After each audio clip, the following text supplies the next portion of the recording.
Hey everyone, welcome to Mythology Explained. In today's video, we are going to discuss the Eye of Ra, the most powerful force in Egyptian mythology in terms of destructive power, and the goddess from whose tears humanity was created. Let's get into it. In the time of the ancient Egyptians, the word for eye was ert, and it was a homophone for the word meaning doing or acting.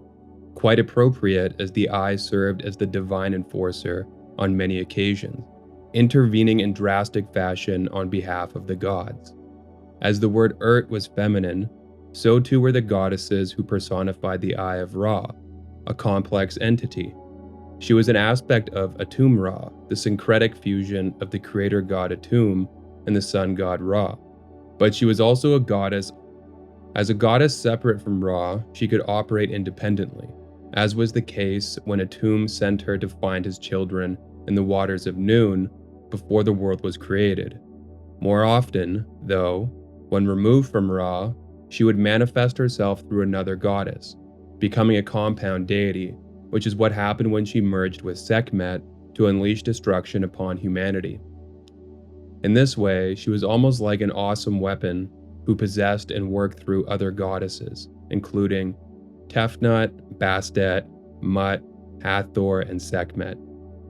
The eye was depicted as a red sun disk.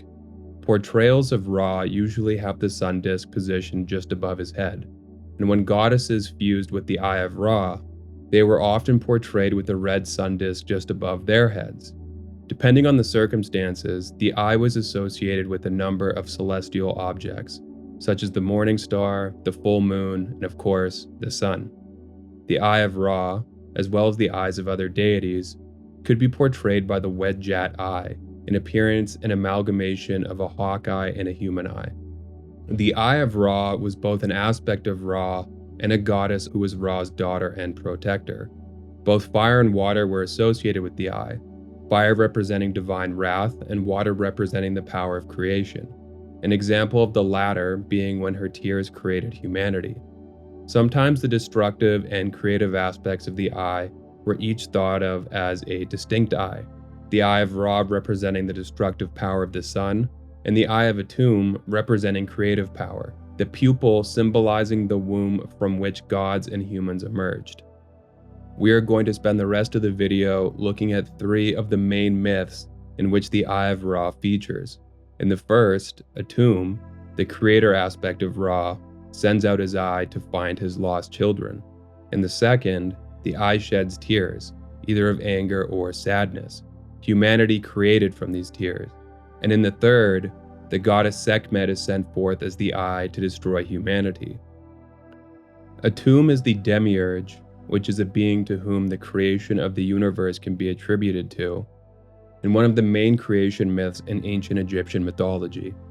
His first two children were Shu, the personification of air, a son, and Tefnut, the personification of moisture, a daughter. At this time, the world was not yet created, so Atum and his two children existed in the waters of Noon, an infinite body of water pregnant with all the potential of creation, and basically the Egyptian version of chaos. Atum became separated from his children, so he sent out his eye to search the infinite waters and find them. Though it was Atum who sent out his eye, this eye was generally thought to be an aspect of the sun god and a daughter of Ra, himself a distinct deity but also the solar aspect of Atum, the two of them becoming the compound deity Atum-Ra with the first rising of the sun. As an aspect of the sun god, the eye is an integral part of Ra, but it can also function independently, usually in the capacity of champion as the incarnation of Ra's wrath. One spell in the coffin text says that Shu created light in the darkness so that the eye could find him and his sister. And another coffin text spell says that Shu created an air bubble in the waters of Noon so that for the first time, the solar eye could shine, one of the many versions of the first sunrise. Where we know our planet to exist in the void of space, the ancient Egyptians believed the world was surrounded by the waters of Noon, so the air bubble Shu made was the bubble in which creation was to exist. Another version, the one given by the Brimner Rhine papyrus, says that Shu and Tefnut, escorted by the eye, returned to their father when he first emerged atop the primeval mound as Atum-Ra, his fully realized form. This reunion, though, wasn't wholly joyous, for in the time Atum and his children were lost to each other, Atum had grown a new eye. When his original eye returned, to its dismay and fury, it found another eye in its place. To mollify his original eye, Atum transformed her into the Uraeus cobra, the first snake, placing her on his forehead, a place of honor. The Uraeus cobra is often portrayed wrapped around the sun disk. The eye also appears in connection with the creation of humanity in Egyptian mythology. One of the versions is that the genesis of humanity was the product of tears shed by the Creator by his eye. One of the coffin text spells says that Atum created the gods from his sweat and humanity from the tears of his eye. Similarly, there are a multitude of versions in which Atum creates Shu and Tefnut, either through spitting, sneezing, or ejaculating. One source says that humanity came from the eye while it was searching for the children of Atum. A hypothesis is that the eye was shedding tears out of loneliness it experienced in this solitary search. Geb, the personification of the earth, and Nut, the personification of the sky, were born to Shu and Tefnut, and as was the case with Gaia and Uranus in Greek mythology, earth and sky were originally conjoined in Egyptian mythology, life unable to begin until they were split apart. Shu separated his children, and this image was one commonly portrayed, Shu pressing Nut overhead, Geb underfoot. With earth and sky now in their proper places, life could begin, this including the emergence of humanity. Because of this, the creation of humanity can be seen as manifesting from the power of more than one god. Atum, through his eyes, the actual procreative power, and Shu facilitating the emergence. Another source says that the humanity creating tears shed by the eye resulted from the extreme anger the eye felt upon returning to Atum and seeing a new eye in her place. This would make humanity the product of rage and misery, which, as has been pointed out, is a fitting brew given the rebelliousness humanity often exhibited. Ra was the first king, succeeded by Shu, who was succeeded by his son Geb. Osiris, the eldest child of Geb, then ascended to the throne. He was usurped by his younger brother Set, who murdered him. Set ruled until he was challenged and defeated by Horus, and after Horus, the kingship was passed to the pharaohs, who were said to be descended from the gods and thus divine. Early on, the earth was cohabitated by the gods and by humanity. During the rule of Ra, his eye became angry and she left for a far-off realm, this place sometimes said to be the Nubian or Libyan desert. There she was gripped by a fit of fury, and in her leonine form, she lay waste to anything that, or anyone who, crossed her path.